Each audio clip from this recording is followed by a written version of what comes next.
Yeah, how can I help Um, you or not help you? well, thank you for the talk, first of Yeah, all. yeah, Really pleasure. beautiful. And one thing I have seen come up is since I've been drawn more to non-duality talks, I stopped for a bit to work on some things in life, which is perfect, and then come back to listening to talks. I'm interested in the energetic awakening component, and I don't know a lot about that. And my mind goes there a lot, like wanting to research it and have it. And I can sense that that doesn't matter so much. Like when you speak about that, there's nothing you need to do. And whatever words we use, that God is all of this. I can really feel that.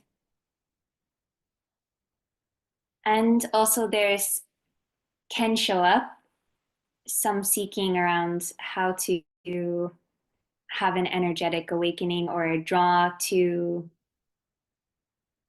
people's hearing about people's experiences. I think there's genuine interest, but also there's a desire to want to experience that. Yeah, yeah, totally. And what is it that Yeah. what is it that you feel like you will get from that? Like, what do you feel like it will be, like in your imagination?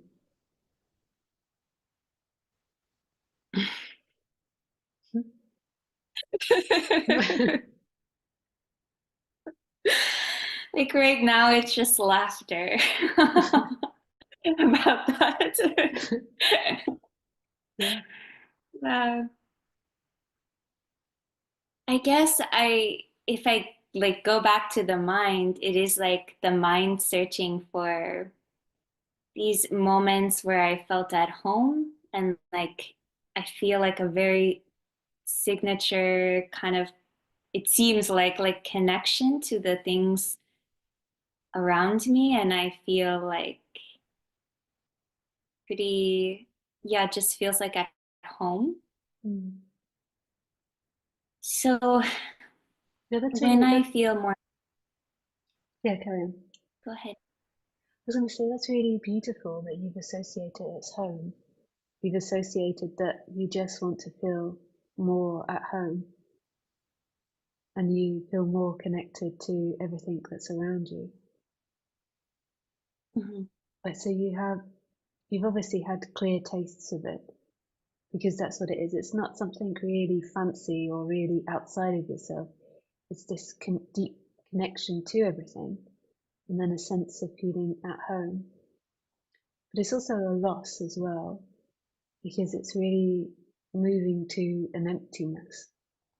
Like, so when you're experiencing in every moment, there's nothing that's experiencing that. So there's experiencing, but there's not anyone or there's not something that's experiencing it and collecting experiences for itself.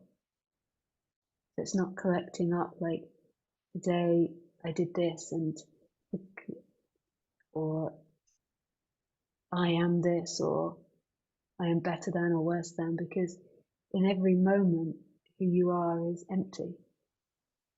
Like you're that empty looking. So you're the empty looking with the sense of beingness. And then in that the body has its feelings and reactions, but it doesn't belong to anyone. So in a way you lose something really fundamental as in that one which is tracking what it wants its life to be or what it wants its experience to look like. And that so it's yeah, it's really beautiful to be at home, but it's also a loss of that one that dreams. So that's the sacrifice, that's what the payment is for it, which is kind of everything. This really nice story, which I'm sure you've heard me say before, or some of the other people, of this sadhu who had wanted to see Krishna, like really wanted to see Krishna and really wanted to meet Krishna. And so he would do all these rituals and activities to try to meet Krishna. And one day Krishna came to him. He couldn't believe it that Krishna had showed himself to him. I was like beside himself. He kind of thought that Krishna would never reveal himself to him. So he'd just been begging for food and he'd just got a bowl full of rice. And Krishna walks up to him and says, Krishna walks up to him and the sadhu is like, yes, yes, what is Krishna going to say? And the first thing Krishna says is, can I have some rice? Can I have your food? And the sadhu's like, this is a trick. This really is a trick. He's asking me for my food when I'm a homeless sadhu and this is all I have is what's in my bowl. And so he thinks, I understand what Krishna wants me to do. And he takes out one grain of rice and gives it to Krishna. And Krishna eats it and then leaves. The sadhu's like, wow, Krishna presented himself to me. And then when he looks in his bowl, in amongst all the rice, there is like one gold nugget or one precious gem. I can't remember how the story goes. And the sadhu's like, oh, if I'd given him a whole bowl, I would have had a whole bowl of precious gems. And it's kind of the same, like the cost of it is really to give up yourself, give up any dream of becoming, any dream of arriving. And that's a tall order. And when there is a readiness to give it up, then there will be the movement back to the emptiness. When there's a readiness not to dream anymore. And that dream can also include the wanting to be at home, the wanting to arrive at home. It's really, it's like imagine, a sadhu like giving up his last bits of food, like to give up that dream also. Like who would you be right now if you had no dreams?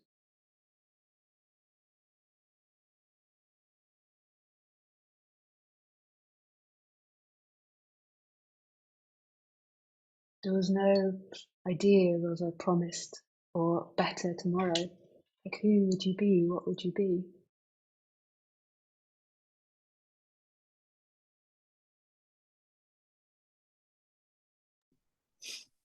It would just be this. Yeah.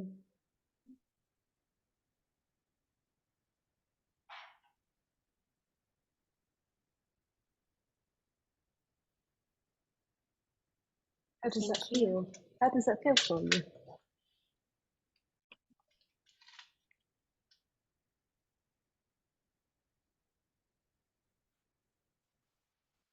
I don't know. I think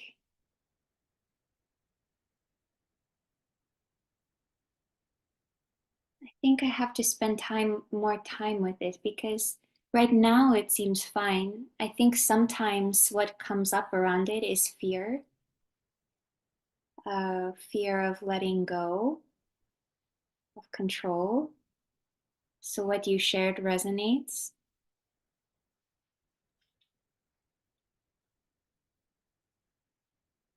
And if you gave up control, what would you lose?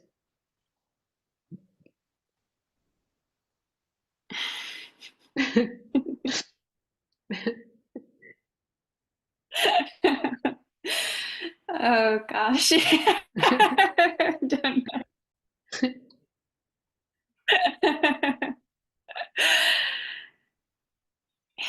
A story is what's I think it is, yeah. Sometimes it's not just a story though. It can feel like, you know, Yeah. Uh, It's like energetically very strong. yeah, like it feels closer, like less expensive. Yeah. And what about in front of people if you gave up control? Like, so if you were interacting with, say, your partner or your parents, and there wasn't something in there controlling it, controlling a response, how would that be? Mm.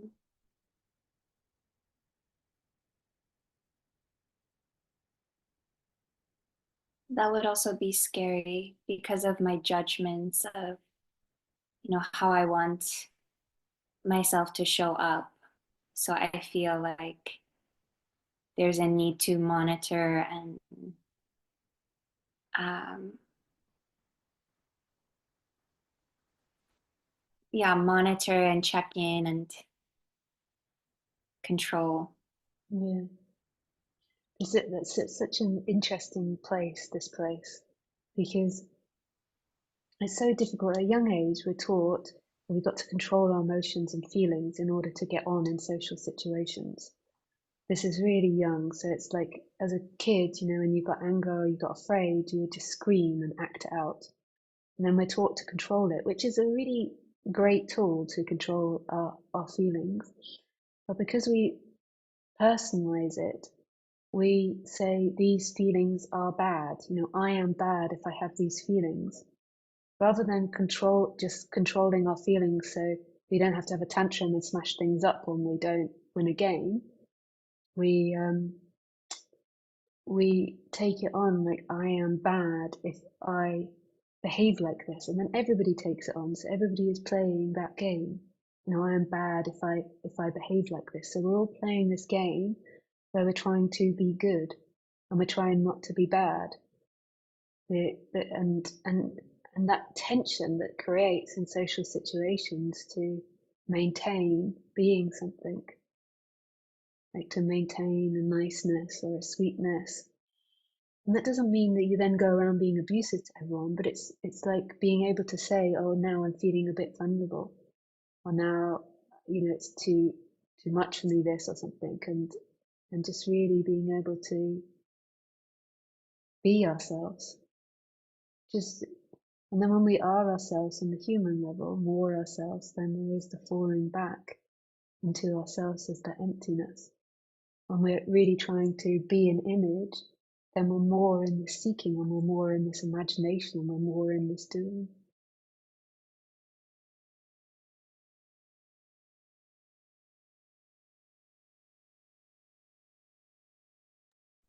I can sense what you mean.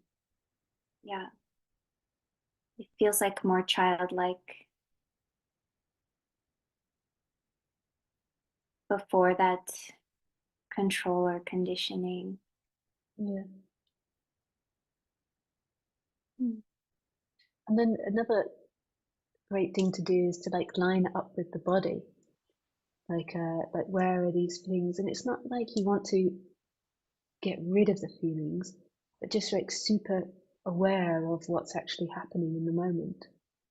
Like, so when you're, say, in front of your family or your loved ones, like really noticing the micro details of the feelings that come up and then the energy that wants to avoid those feelings, rather than just like really sitting in those feelings. So you're really there being afraid or nervous in front of them, or you're really there being insecure in front of them, or you're really there wanting attention in front of them, whatever it might be, rather than sort of taking on a behavior and then not really perceiving that that's happening, and you're just kind of lost in the behaviors and interacting with them in that way. And then the more that this happens, the more that you become more real, the more that you fall out of any dream and imagining of yourself. So it's not like you have only perfect feelings all the time. It's that you're stopping dreaming of this person that you need to be, and you're just being more yourself. You're showing up more as yourself in the human level, and then that kind of transcends in the sense that then you fall more back into yourself as beingness because you're not seeking in imagination to be something else. You're not sort of getting lost in these dances of seeking, of trying to get them to feel a certain way, to you to feel a certain way.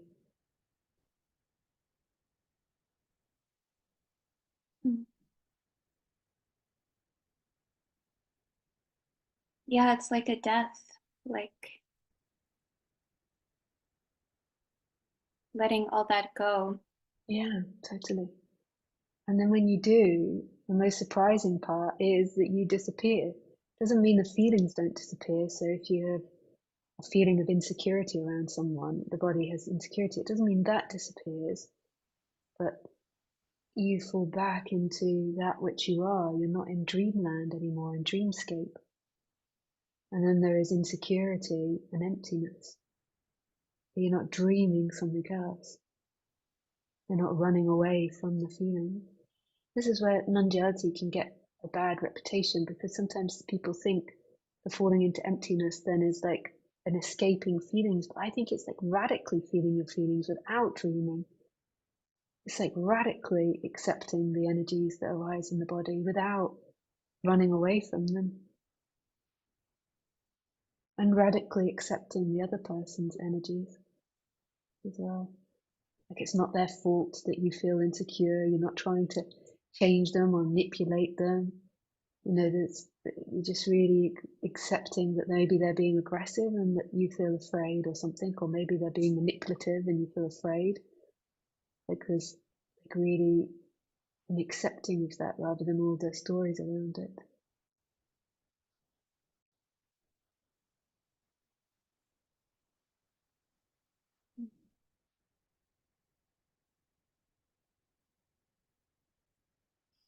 Thank you, Lisa. Yeah, thank you. Pleasure. Really lovely to meet you. Nice to meet you too.